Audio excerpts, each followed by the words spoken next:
Hi, and welcome to another episode of Hot Takes with me, the Silver Fox. There was an interesting little power play yesterday at Holyrood in one of the committees. Douglas Ross kept trying to make a point about the lies that were told. And Pete Wishart really didn't want these lies being highlighted and was trying to shut him down. And there was this sort of to and fro, a bit of a tussle. And Pete Wishart really wasn't happy. But then if he's part of a party that keeps lying, what does he expect? People aren't going to sit there and just accept these lies just because the SNP want them to be accepted. I'm afraid the truth always comes out, even if it is damaging to the SNP, which of course it always is. Anyway, we'll take a look at this just to show why Pete Wishart stamped his tiny little angry feet and was complaining that Douglas Ross kept wanting the truth to be said. Oh dear, bless. Here goes. So, raging Pete Wishart shuts down Douglas Ross as he, Douglas Ross, highlights the SNP lies about wind energy. And we know this has been an ongoing thing for some time now, where they're always lying about how much wind energy they've got because they have this fixation in their head that they are the bestest at everything ever.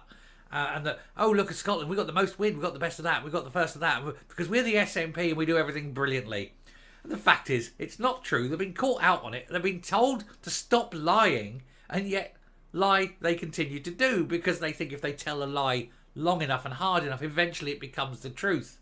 The strange thing about facts is they don't care one whit whether you believe them or not. The facts are the facts.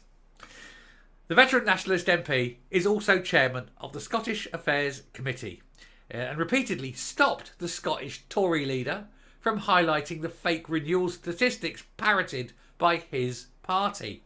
And that's that 25% of Europe's wind, if you remember. It turns out they don't even have 25% of Britain's wind, never mind Europe's. It turned out to be what is known as a load of old rubbish. And yet they still try and push this on people, even though everybody knows now it's rubbish. Anyway, raging Pete Wishart stepped in to stop the SNP getting slated by Douglas Ross during a Westminster Scottish Affairs Committee discussion, as the Scottish Tory leader highlighted his party's lies about wind energy. The panel was taking evidence from the Scottish enterprise about the country's space sector. But the meeting descended into chaos after Mr. Ross attempted to ask the two witnesses about whether they were made aware of the Scottish Government using false renewables statistics. He pointed out that they had discussed wind energy during their last committee appearance in March. We previously told how the SNP executive came under fire after utilising a dodgy figure for years, even though it was never proven to be true, and in fact has subsequently been proved to be a complete and utter load of dingo's kidneys. They had boasted about having 25% of Europe's potential offshore wind energy since Alex Salmond was First Minister, and nobody bothered questioning it for quite some time until somebody did and found out that it was, to put it bluntly, bollocks. An investigation into the statistic by pro-union think tank These Islands found that it was not true. Surprise, surprise. The SNP telling tales to make themselves look good. It was potentially never actually calculated correctly. It led to government to go back to the drawing board and admit the true figure was actually 6%. 6. Not 25%. Load of old rubbish. Less than a quarter of what they were claiming. Mr. Ross brought this up in the Scottish Affairs Committee as he asked the panellists whether there was a reputational damage to Scotland due to these false figures and whether they knew it was a dodgy number when they used it to promote the country. He said, "There's got to be a lot of trust in these figures. You previously came back to this committee in March and were speaking about wind energy. How confident are you that the shambolic episode we saw with the Scottish Government claiming Scotland had 25% of Europe's wind energy is not going to be repeated?" And I think that's a fair question. As we all think it's a fair question because it's, you can't make decisions based on lies. Excuse me. He continued, "And given what has occurred since then, and ministers potentially misleading Parliament, are we writing as a committee to previous SNP ministers who've used wind energy figures is there a risk that confidence in what the Scottish Government are seeing as targets and what is achievable is actually diminished by the lies that have been told for wind energy? At this point, of course, he's used the word lies, and that's unparliamentary, isn't it? So anyway, he was interrupted and rebuked by Chairman Pete Wishart, who urged him to stick to parliamentary language. In other words, you can't say lies, you have to use other terms, right? So Mr. Ross changed it to mistruths and asked the question again. Reuben Aitken, Managing Director of International Relations at Scottish Enterprise, claimed it didn't because they have really trusting relationships with investors and global partners, and that they correct any errors made in data and figures to make people aware of this. So they've had to correct. Now, have they corrected these figures? Who knows? Mr. Ross asked him if he knew about the corrections made to the wind energy figure back in March, but was interrupted again by Mr. Wishart, who said they need to stay on the subject of the space sector. He was ignored by the Scottish Tory leader, who asked the panel again about this, with Mr. Aitken saying they always use figures provided to them by government. In other words, they've used the 25% figure. They are lying, not purposely, but they're lying because they have used the figure that was given to them, which was incorrect.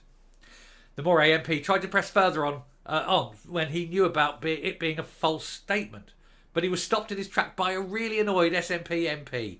Mr. Wishart said he wanted to have a line of questioning which is slightly in line with the evidence that we're conducting today. Mr. Ross highlighted that there was a sensitivity within the SNP over this because they've been caught out in the lies, and he moved on. But not before Nationalist MP Alan Brown also asked him to stop. They don't want the lies that they've told to be highlighted. They don't want the fact that they tell people lies, that those people are then going out into the world and regurgitating those lies, which are now being highlighted, which means that everything they've said and everything they've done and everything that's gone out there has all got to be corrected to show them as the lying liars that they are, and how they deliberately misled not just the SNPs in Holyrood, but misled Parliament in Westminster, misled the press, misled the people of Scotland, and more importantly, misled investors who could then sue in court for the wrong information that was knowingly dished out. And investors who lose money on that have got then a right to sue because they were not told the correct figures. And that, my dear friends, is fraud. So, and that's why the SNP don't want this coming out. That's why they keep clamping it down. Please stop telling people that we're a bunch of lying, two-faced wankers. But unfortunately, people already know. Far too late for Wishart. Too late. Especially Pete Wishart. I mean, if ever there's a lying, two-faced tosspot, it's Wishart. Anyway, we shall round that bit off. I shall come up and we shall finish the video. But, they are awful, aren't they, these people? Anyway, coming up. Do you know, one day the SNP will tell the truth, perhaps accidentally, and nobody will believe them. They are a bunch of liars who say so many lies that we fact check everything. There's nothing they say ever is taken at face value. So when they ever do tell the truth, people just won't believe a word of it. The sooner they're out, the better, because they are just so damaging for everything they touch. They are like a cancer, a virus, in fact. They just spread and spread, and they spread misery and death and poverty and just general yuckiness. They're an icky, sticky party of hate, division, self-loathing, scummery and ignorance and stupidity. But most of all, criminality and lies. But hey, Anyway, thank you very much for watching. There's many more stories to come, so do please watch. Do keep hitting that subscribe button. Do please hitting the like button. And I'll speak to you later. Goodbye.